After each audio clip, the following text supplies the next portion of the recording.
I am holding a secret that is slowly eating me alive, and I am posting this here because the one person who deserves to hear it is gone.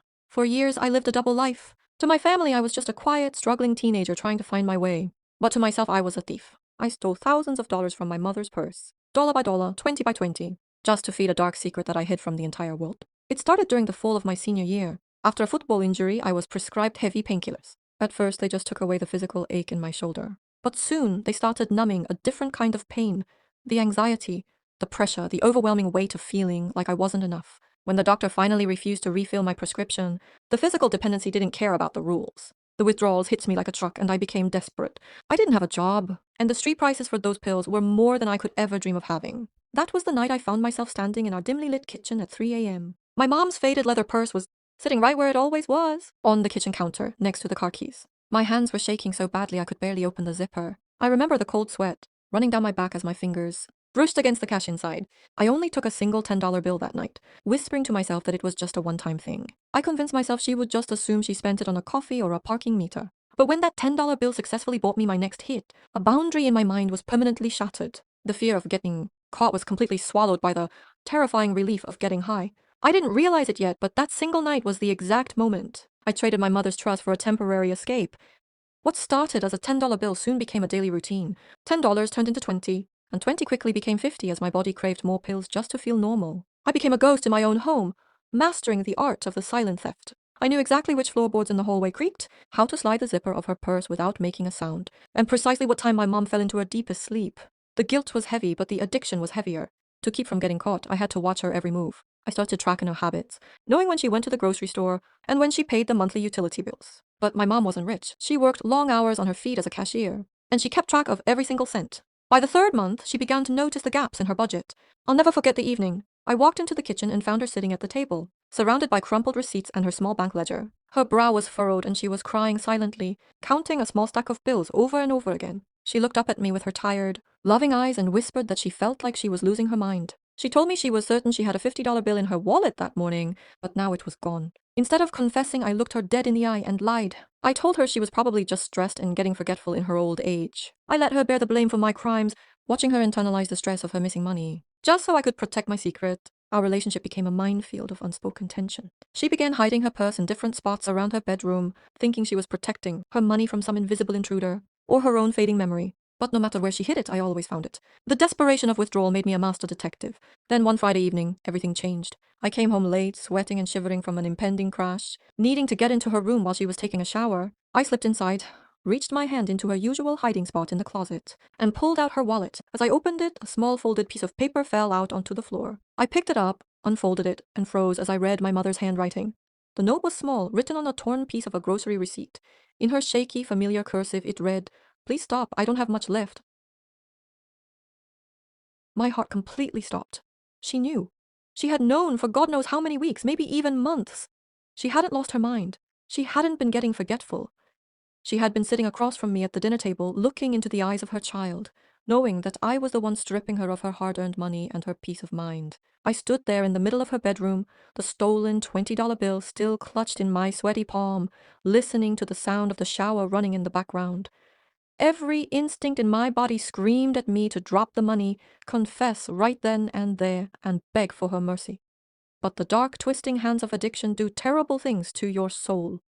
Instead of breaking down, I felt a wave of defensive anger, followed by an overwhelming, suffocating cowardice. I shoved the note back into her wallet, dropped the cash back inside, and slipped out of her room like a thief in the night. I didn't take any money that weekend.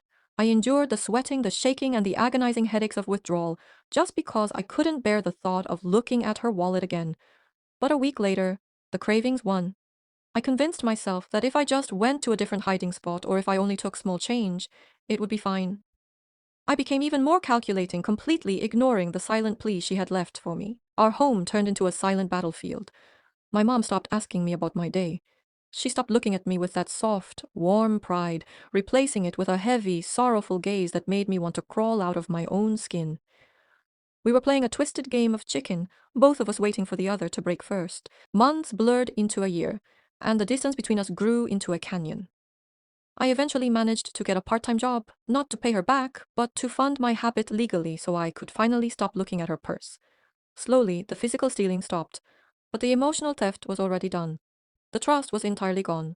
A shattered glass we both pretended not to see on the floor. By the time I turned 22, I finally hit my rock bottom and committed to getting clean. It took a year of agonizing work, sweat, and tears, but I did it. I got a steady job, built up a decent savings account, and bought a small envelope. Every month, I put a few $100s into that envelope, counting down the days until I could finally sit her down, hand her the money, and face the music. I wanted to tell her I saw the note. I wanted to tell her I was sorry. I was only 2 weeks away from my self-imposed deadline when my phone rang at 4 in the morning.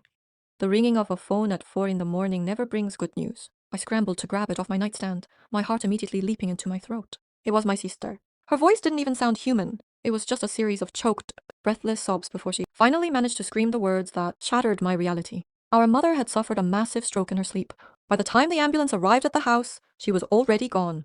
I don't remember the drive to the hospital. I don't remember the cold, sterile hallway or the pitying looks from the doctors. I just remember standing over her bed, looking at her pale, still face. The lines of worry that I had carved into her forehead over the years were finally gone, replaced by an agonizing peace. I reached out and touched her hand, expecting her to open her eyes, expecting her to give me just 5 minutes, just one final conversation so I could hand her the envelope in my jacket pocket. I wanted to scream, to shake her, to beg her to wake up just so I could hear her say she hated me, because even her anger would have been better than this absolute deafening silence. But the universe doesn't give extensions on deadlines you set for yourself. The days following the funeral were a blurred nightmare of hypocritical comfort. I stood in a black suit while extended family members patted my back, telling me what a good kid I was, and how proud my mother must have been to see me finally get clean and turn my life around. Every single compliment felt like a hot iron pressed directly against my skin. They were mourning a saint, and I was mourning the woman I had spent years robbing from the shadows. A week later, my sister and I began the agonizing task of packing up her house.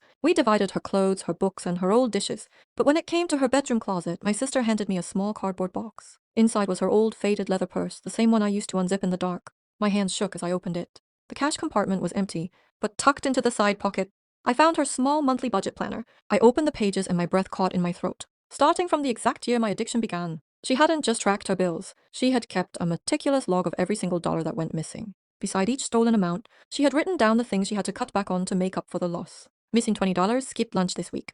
Missing $50, postponed dental appointment. And on the final page, dated just a week before she passed, there was one last entry in her shaky handwriting that destroyed whatever was left of my soul.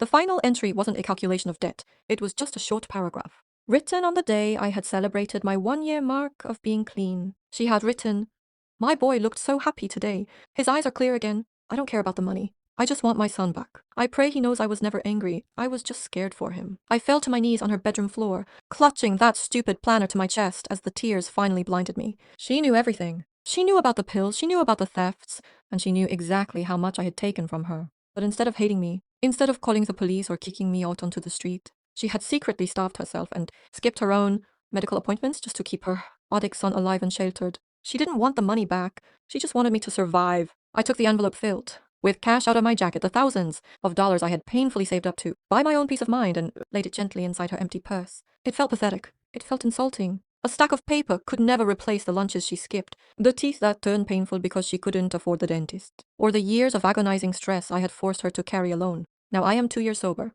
I have a good job, a nice apartment, and a savings account that keeps growing. To the rest of the world, I am a success story.